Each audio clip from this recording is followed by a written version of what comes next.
Mathrudevo Bhava, Pitrudevo Bhava, Acharya Devo Bhava. Hello my dear students and parents. I am Harish Reddy, Master Trainer, Subject Expert to IIT NEET episode students. Today's session వచ్చేసి JEE Mains 2026 జనవరి సెషన్లో రాసే విద్యార్థులకి and April సెషన్లో రాసే స్టూడెంట్స్కి physics నుండి units and measurements chapter నుండి significant figures topic questions with concept with PYQ questions. ఇది ఎన్సీఆర్టీలో ఎక్కడుంది అంటే physics first year units and measurement page number 3, 4, 5లో ఇన్ఫర్మేషన్ ఉంది. దీన్ని డీకోడ్ చేసి మీకు సింపుల్గా ఎక్స్ప్లెయిన్ చేస్తాను. ఇక్కడ కాన్సెప్ట్ ప్లస్ క్వశ్చన్స్ కూడా డిస్కస్ చేద్దాం. మనకు సిగ్నిఫికెంట్ ఫిగర్స్ అనే టాపిక్ ఉంది. సిగ్నిఫికెంట్ ఫిగర్స్ అంటే ఏంటంటే ఒక నెంబర్లో రిలయబుల్ డిజిట్స్ ఉంటుంది అండ్ ఫస్ట్ అన్సర్టెన్ డిజిట్ ఉంటుంది. అంటే ఒకటి సర్టెన్ వాల్యూ, ఒకటి అన్సర్టెన్ వాల్యూ, ఎర్రర్ ఉంటుంది అనమాట. అది ఈ నెంబర్ని సిగ్నిఫికెంట్ ఫిగర్స్ అని అంటాం. ఎగ్జాంపుల్ తీసుకోండి, 1.62 తీసుకోండి. 1.62 తీసుకుంటే ఇక్కడ 1 అనేది సర్టెన్ వాల్యూ, 6 అనేది కూడా సర్టెన్ వాల్యూ, 2 అనేది అన్సర్టెన్ వాల్యూ అనమాట. ఇది +or-1 ఉండే పాసిబిలిటీ ఉంటుంది అనమాట. సో ఇది ఇలాంటి దాన్ని మనము సిగ్నిఫికెంట్ ఫిగర్స్ అని అంటాం. సో ఇక్కడ సిగ్నిఫికెంట్ ఫిగర్స్కి కొన్ని రూల్స్ ఉంటాయి. మనం ఏదైనా యూనిట్స్ చేంజ్ చేస్తే సిగ్నిఫికెంట్ ఫిగర్ చేంజ్ కాదు. ఎగ్జాంపుల్ అదే rule, when you change the units the number of significant figures does not change. 2.308 centimetre ఉంది. ఇందులో సిగ్నిఫికెంట్ ఫిగర్స్ అన్ని 1, 2, 3, 4 సిగ్నిఫికెంట్ ఫిగర్స్ ఉన్నాయి. అయితే దీన్ని సెంటీమీటర్ని నేను మీటర్లో కన్వర్ట్ చేసిన అప్పుడు 0.02308 అని రాయొచ్చు. లెఫ్ట్ సైడ్ జీరోస్ వచ్చినాయి కదా, ఇవి నాట్ సిగ్నిఫికెంట్ అనమాట. ఆ రూల్స్ మీకు ఎక్స్ప్లెయిన్ చేస్తాను. సో ఓన్ నెంబర్స్ ఎన్ని ఉన్నాయి, 1, 2, 3, 4 ఉన్నాయి. సో మీరు చూడండి, సెంటీమీటర్ నుంచి మీటర్లకు మార్చిన సిగ్నిఫికెంట్ ఫిగర్స్ 4 ఉన్నాయి. ఇది ఒక రూల్. నెక్స్ట్ 0 నుంచి 1, 2, 3, 4, 5, 6, 7, 8, 9 ఉండే కదా, ఆల్ నాన్ జీరో డిజిట్స్ ఉంటాయి కదా, non zero digits are significant. Non zero digits are significant. ఓకేనా? సో ఇక్కడ చూడండి, ఎగ్జాంపుల్ 1432 ఉంది. ఎన్ని నెంబర్స్ ఉన్నాయి? 4 డిజిట్స్ ఉన్నాయి, జీరో లేదు ఇక్కడ. సో ఇవన్నీ సిగ్నిఫికెంట్ ఫిగర్సే. సో 4 సిగ్నిఫికెంట్ ఫిగర్స్ అని చెప్పొచ్చు. అయితే ఇక్కడ జీరో దగ్గరనే కొంచెం కన్ఫ్యూజన్ ఉంటుంది. లెఫ్ట్ సైడ్ జీరోస్ అయితే నాట్ సిగ్నిఫికెంట్, మిడిల్ జీరోస్ అయితే ఏదైనా నెంబర్ మధ్యన జీరో ఉంటే significant, right side zeros decimal ఉంటే సిగ్నిఫికెంట్, నో డెసిమల్ లేకుంటే నాట్ సిగ్నిఫికెంట్. ఇవే రూల్స్. చూడండి, ఇప్పుడు మీకు ఎక్స్ప్లెయిన్ చేస్తాను. జీరోస్ ఉంది, చూడండి, జీరో 2 నెంబర్ల మధ్యన జీరో ఉంది అనుకోండి, అది సిగ్నిఫికెంట్, ఇక ఫిక్స్డ్. సో ఇక్కడ ఎన్ని సిగ్నిఫికెంట్ ఫిగర్స్? 1, 2, 3, 4, 5 సిగ్నిఫికెంట్ ఫిగర్ అవుతుంది. ఓకే, ఈ జీరో 2 నెంబర్ల మధ్యన ఉంది కాబట్టి సిగ్నిఫికెంట్. ఇది చూడండి, లెఫ్ట్ సైడ్ ఉంది, నాన్ జీరో డిజిట్కి లెఫ్ట్ సైడ్ ఉంది, నాట్ సిగ్నిఫికెంట్. ఈ 2 జీరోలు కూడా నాట్ సిగ్నిఫికెంట్, ఈ 2 జీరోలు కూడా నాట్ సిగ్నిఫికెంట్. బట్ ఈ జీరో సిగ్నిఫికెంటే. ఇప్పుడు కౌంట్ చేయండి, 1, 2, 3 సిగ్నిఫికెంట్ ఫిగర్స్ ఎన్ని? 3. ఇక్కడ ఎన్ని? 1, 2, 3 సిగ్నిఫికెంట్ ఫిగర్స్ ఎన్ని? 3. ఇక్కడ చూడండి, 1, 2, 3, 4, 5 సిగ్నిఫికెంట్ ఫిగర్స్. ఇలా థింక్ చేయండి. Left side zeros are not significant అనమాట. ఇంకొక రూల్ ఉంది, terminal zeros, trailing zeros. Right side zeros లాస్ట్కు ఉండాలి జీరోస్. ఇప్పుడు చూడండి, ఇక్కడ లాస్ట్కు ఉన్నాయి, బట్ ఇక్కడ డెసిమల్ ఉంది. డెసిమల్ ఉంది అంటే right side zeros are significant. So 1, 2, 3, 4, 5 significant figures అవుతుంది. 5 సిగ్నిఫికెంట్ ఫిగర్స్. ఇక్కడ కూడా డెసిమల్ ఉంది, డెసిమల్ పాయింట్ ఉంది. సో 1, 2, 3, 4, 5, 6, 7 సిగ్నిఫికెంట్ ఫిగర్స్ అవుతుంది. ఇక్కడ టర్మినల్ జీరోస్ ఉన్నాయి, బట్ డెసిమల్ పాయింట్ లేదు. సో ఈ 2 zeros not significant. So answer ఏమవుతుంది అప్పుడు? 3 సిగ్నిఫికెంట్ ఫిగర్స్ అవుతుంది. ఇక్కడ మీకు డౌట్ వస్తుంది, సార్ మ్యాథమెటికల్గా రాంగా అని. మీరు కంప్లీట్ ప్యూర్ మ్యాథమెటిక్స్ని దీనికి అప్లై చేయకండి. ఈ రూల్సే. ఓకే, దీన్ని ఇలా రాయొచ్చు, 143 × 10² అని రాయొచ్చు కదా. ఆ స్క్వైర్స్ పవర్స్ని సిగ్నిఫికెంట్ ఫిగర్గా తీసుకోమన్నమాట. సో మ్యాథమెటికల్గా ఇది కరెక్టే కదా. ఇందులో సిగ్నిఫికెంట్ ఫిగర్స్ అన్ని 3 అనమాట. సో ఇక్కడ చూడండి, ఈ డెసిమల్ లేదు, right side zeros are not significant. So 1, 2, 3, 4, 5 significant figures అవుతుంది. మనం ఇలా థింక్ చేస్తే కన్ఫ్యూజన్ ఉండదు. Next, exact number countable objects are infinite significant figures. ఇవి ఇన్ఫినైట్ సిగ్నిఫికెంట్ ఫిగర్స్ ఉంటాయి. ఎగ్జాక్ట్ నెంబర్ అంటే 4 పెన్స్, 40 eggs, 12 bananas, 12 books. ఇలా కౌంటబుల్ ఆబ్జెక్ట్స్ తీసుకుంటే వీటన్నిటికీ ఇన్ఫినైట్ సిగ్నిఫికెంట్ ఫిగర్స్ అంటారు. ఎందుకు సార్ అంటే ఇలా ఎన్నన్నా రాసుకోవచ్చు కదా, ఎన్ని జీరోస్ అన్నా రాసుకోవచ్చు కదా. ఇంకొకటి, R = D/2. ఇక్కడ 2 అనేది నెంబర్, S = 2πr. 2 అనేది నెంబర్. ఇక్కడ ఇదేంది exact number. T = t/n. n అనేది నెంబర్. వీటన్నిటికీ ఇన్ఫినైట్ నెంబర్ సిగ్నిఫికెంట్ ఫిగర్స్ ఉంటుంది. ఇది ఒక రూల్స్ అనమాట ఇవి. Next, scientific notation. సో ఈ కన్ఫ్యూజన్ తీరడానికి ఓకే, సిగ్నిఫికెంట్ ఫిగర్ది సైంటిఫిక్ నోటేషన్ అనేది వచ్చింది. ఏ నెంబర్నైనా మనం ఇలా రాయొచ్చు, a × 10⁻b లాగా రాయొచ్చు అనమాట. ఇక్కడ a అనేది బిట్వీన్ 1 to 10 మధ్యన ఉంటుంది. ఇక్కడ b అనేది పాజిటివ్ ఉండొచ్చు, నెగటివ్ ఉండొచ్చు. సో ఇక్కడ 1 to 10 ఉండాలి కదా a అనేది. ఒకవేళ a అనేది 5 కన్నా తక్కువ ఉంటే ఏని 1గా రాయొచ్చు, రౌండ్ ఆఫ్గా 1గా రాయొచ్చు అనమాట. అప్పుడు ఏమవుతుంది, ఇక్కడ 1 × 10⁻b కదా, ఓన్లీ 10⁻b వస్తుంది.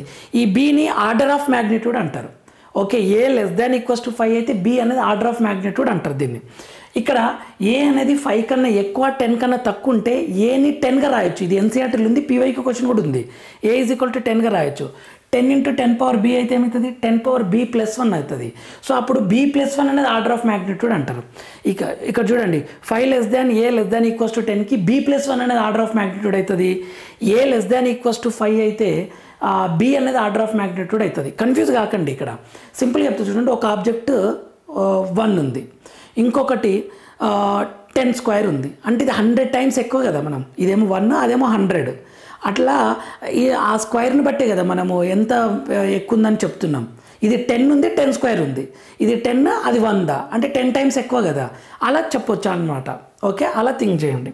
నెక్స్ట్, ఇప్పుడు సైంటిఫిక్ నోటేషన్కి ఇక్కడ చూడండి, నెంబరు 1 to 10 మధ్యన ఉండాలి. బట్ ఇక్కడ చూడండి 14,302 ఉంది. అందుకే నేను ఏం చేస్తాను, డెసిమల్ని లెఫ్ట్ సైడ్ జరుపుతా. 1 2 3 4 టైమ్స్ జరుపుతున్నా.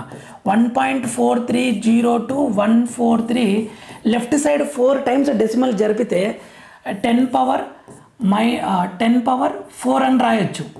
10⁻+4 అని రాయొచ్చు లెఫ్ట్ సైడ్ జరిపితే. ఓకే, లెఫ్ట్ సైడ్ జరిపితే 10⁻4 అని రాయొచ్చు. ఇప్పుడు చూడండి, ఇక్కడ ఫస్ట్ ఏ ఎంత ఉండాలి, 1 to 10 మధ్యన ఉండాలి కదా, కానీ ఇక్కడ జీరోస్ ఉన్నాయి. సో డెసిమల్ని రైట్ సైడ్ జరుపుతా. 1 2 3 4 టైమ్స్ జరుపుతున్నా. సో 1.4302 ఇంటూ రైట్ సైడ్ జరిపినా కాబట్టి 10⁻−4 అని రాస్తాం. ఓకే, 10⁻−4 అని రాయొచ్చు దీన్ని. ఓకే, సో ఇది ఒక సింపుల్ ట్రిక్ అనమాట. ఇది సైంటిఫిక్ నోటేషన్. చూడండి, ఏ అనేది 1 to 10 మధ్యనే ఉంది, 1 to 10 మధ్యనే ఉందన్నమాట. ఓకే, ఇక్కడ b అనేది +4 అయింది, -4 ఏదైనా కావచ్చు. అది ఆర్డర్ ఆఫ్ మ్యాగ్నిట్యూడ్ అంటారు దాన్ని. Next, rounding off the uncertain digits. ఇప్పుడు మనము రౌండింగ్ ఆఫ్ చేయాలి. ఎంతకు చేయాలి, ఇక్కడ 4 డిజిట్స్ ఉంది, 4 డిజిట్స్ సిగ్నిఫికెంట్ ఫిగర్స్ ఉంది. ఎంతకు చేయాలి, 3 సిగ్నిఫికెంట్ ఫిగర్స్కి రౌండ్ ఆఫ్ చేయాలి అన్నప్పుడు ఏ నెంబర్ చేంజ్ చేయాలి, ఈ 3ని 3 వరకు రాయాలన్నమాట. సో నేనేం చేస్తున్నా, 14.3 రాయాలన్నా 4 రాయాలన్నా, 38 ఉంది కాబట్టి ఇది 8 అనేది 5 కన్నా ఎక్కువ కాబట్టి అప్పుడు దీన్ని 3 ప్లేస్లో 4 రాయొచ్చు, రౌండింగ్ ఆఫ్ చేయొచ్చు అనమాట. ఇక్కడ చూడండి 14 పాయింట్, ఇక్కడ కూడా 14 పాయింట్, ఇక్కడ కూడా 14 పాయింట్ రాయండి. ఇప్పుడు థింక్ చేయండి, ఇప్పుడు ఇక్కడ 3 రాయాలన్నా 4 రాయాలన్నా అంటే ఇక్కడ 4 అనేది <5 కాబట్టి 3 రాయాలి, సేమ్ నెంబర్.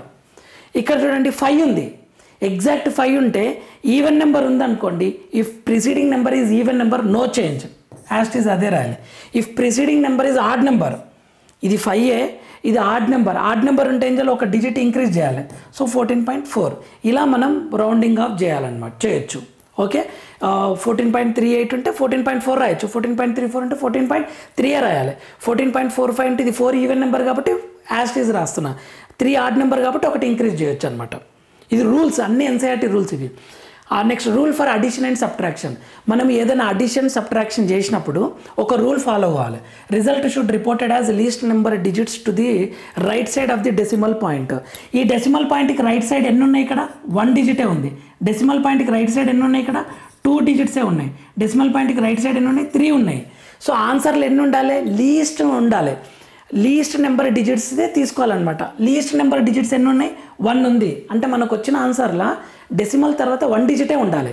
ఫస్ట్ అడిషన్ చేయి, 123.12.321 వచ్చింది. డెసిమల్ తర్వాత ఎన్ని పాయింట్స్ ఉన్నాయి, 3 ఉన్నాయి, 3 డిజిట్స్ ఉన్నాయి. బట్ ఎన్ని డిజిట్స్ ఉండాలి, 1 ఉండాలి. ఎలా డిసైడ్ చేసినట్టే క్వశ్చన్ ఉండే, ఒక దాంట్లో 1 ఉంది, ఒక దాంట్లో 2 ఉంది, ఒక దాంట్లో 3 ఉంది. మనకేం చెప్తున్నాడు రూల్, లీస్ట్ తీసుకోండి అంటున్నాడు. లీస్ట్ ఎన్ని ఉన్నాయి, 1 ఉంది కదా. సో మనం డెసిమల్ తర్వాత ఒక్కటే డిజిట్ రాయాలి. అది ఎలా రాస్తాం, 12. ఇది 3 రాయాలన్నా 4 రాయాలన్నా అంటే ఇక్కడ 2 అనేది <5 కాబట్టి 3 రాయాలి. So answer is this one. Okay, దీన్ని ఏం చేంజ్ చేయొద్దు. ఇదే విధంగా మల్టిప్లికేషన్ అండ్ డివిజన్ కూడా ఒక రూల్ ఉంది. ఆ రూల్ ఏంటంటే result should reported as least number significant figures. అంటే ఏదైనా ఆపరేషన్ ఇస్తాడు కదా, 2 ఇదొక నెంబర్ ఇదొక నెంబర్ ఇచ్చింది. ఇందులో సిగ్నిఫికెంట్ ఫిగర్స్ ఎన్ని ఉన్నాయి, 2 ఉన్నాయి. ఇందులో సిగ్నిఫికెంట్ ఫిగర్స్ ఎన్ని ఉన్నాయి, 3 ఉన్నాయి. ఆన్సర్లు ఎన్ని ఉండాలి? 2 ఉండాలి. ఇక్కడ చూడండి least number significant figures. So first answer రాయండి. 2.5 ఇంటూ 1.25 అంటే ఎంత? 25 ఇంటూ 125 అంటే 3125 కదా, 3125. సో ఇక్కడ 3 పాయింట్ వస్తుంది. ఇక్కడ సిగ్నిఫికెంట్ ఫిగర్స్ ఎన్ని ఉన్నాయి? 1 2 3 4 ఉన్నాయి. బట్ ఎన్ని రావాలి? ఓన్లీ 2 రావాలి. 2 రావాలి, ఎందుకంటే ఇక్కడ క్వశ్చన్లో 2 ఉన్నది. సో మనం ఎలా రౌండ్ ఆఫ్ చేయొచ్చు? 3.1 అని రాస్తే సరిపోతుంది. ఎందుకంటే ఇక్కడ 2 అనేది <5 కాబట్టి ఇవన్నీ ఏం చేంజ్ చేయడానికి రాదు. 3.1 అని రాస్తాం, ఇది ఆన్సర్ అవుతుంది. సో ఈ విధంగా మనం థింక్ చేయాలి. ఇప్పుడు జేఈ మెయిన్స్ క్వశ్చన్ చూద్దాం. పీవైక్యూ క్వశ్చన్స్ 2025 జనవరి 24 షిఫ్ట్ 1లో వచ్చింది క్వశ్చన్ ఏమి ఇచ్చిండు? 32.3 ఇంటూ 1125 డివైడెడ్ బై 27.4. ఇది ఆన్సర్ చెప్పండి అన్నాడు. మల్టిప్లికేషన్ అండ్ డివిజన్లో రూల్ ఏంది? లీస్ట్ నెంబర్ సిగ్నిఫికెంట్ ఫిగర్స్ ఉండాలి. ఇందులో సిగ్నిఫికెంట్ ఫిగర్స్ ఎన్ని ఉన్నాయి? 3. ఇందులో ఎన్ని ఉన్నాయి? 3. ఇందులో ఎన్ని ఉన్నాయి? 4 ఉన్నాయి. ఆన్సర్లు ఎన్ని ఉండాలి? 3 ఉండాలి. చూడండి ఇక్కడ ఎన్ని ఉన్నాయి? 1 2 3 4 5 6 ఉంది, ఇది రాంగ్. ఇక్కడ ఎన్ని ఉన్నాయి? 1 2 3 ఉన్నాయి. ఈ జీరోని మనము సిగ్నిఫికెంట్ ఫిగర్గా తీసుకోము, ఎందుకంటే డెసిమల్ లేదు. సో 3 సిగ్నిఫికెంట్ ఫిగర్స్ ఇక్కడ ఉంది, మనకు కావాల్సింది కూడా అదే. సో ఆన్సర్ ఏమవుతుంది? Second option. ఇక్కడ చూడండి 1 2 3 4 5 రాంగ్. ఇక్కడ చూడండి 1 2 3 4 5 6 7 wrong. So answer is what? Second option. Next 2024 April 8 shift 1లో వచ్చిన క్వశ్చన్. ఈయన expression a into 10 power b ఇచ్చిండు. b is order of magnitude for 5 less than a less than equals to 10. ఇది తప్పు, ఎందుకంటే ఇది b+1 ఆర్డర్ ఆఫ్ మ్యాగ్నిట్యూడ్ అవుతుంది. ఈ కండిషన్కి b+1 కావాలి. ఇక్కడ చూడండి b is order of magnitude a less than equals to 5. ఇది as it is NCERT bit 2024లో వచ్చింది. ఓకే, మిగిలిన 2 ఆప్షన్స్ రాంగ్, ఎందుకంటే a greater than equals to 5 wrong. ఇక్కడ ఏ అనేది ఆర్డర్ ఆఫ్ మ్యాగ్నిట్యూడే కాదు. So second option is the correct answer. Next 2024లో మ్యాచ్ ద ఫాలోయింగ్. ఇక్కడ 1 0 0 1 ఎన్ని సిగ్నిఫికెంట్ ఫిగర్స్ ఉన్నాయి? 4 ఉన్నాయి కదా, అంటే ఏకి 2 ఉండాలి. అది ఉందా లేదో చూడండి. ఏకి 1 రాంగ్, ఏకి 4 రాంగ్, ఏకి 2 కరెక్ట్, ఏకి 2 కరెక్ట్, ఏకి 3 రాంగ్. ఒక్కటే సెలెక్ట్ చేసిన ఆన్సర్ కరెక్ట్ అయింది చూడండి. మీరు మిగిలిన క్రాస్ చెక్ చేసుకోండి. ఓకేనా మై డియర్ ఫ్రెండ్స్? ఈ విధంగా మీకు physics, chemistry important models, PYQ క్వశ్చన్స్ని అప్లోడ్ చేస్తాను. మన ఛానల్ని ఫాలో అవుతుండండి. ఖచ్చితంగా లైక్ చేయండి, షేర్ చేయండి, సబ్స్క్రైబ్ చేసుకోండి. నెక్స్ట్ వీడియోలో మనం మళ్ళీ కలుద్దాం my dear students. Thank you for watching. అంతవరకు మాతృదేవోభవ, పితృదేవోభవ, ఆచార్య దేవోభవ.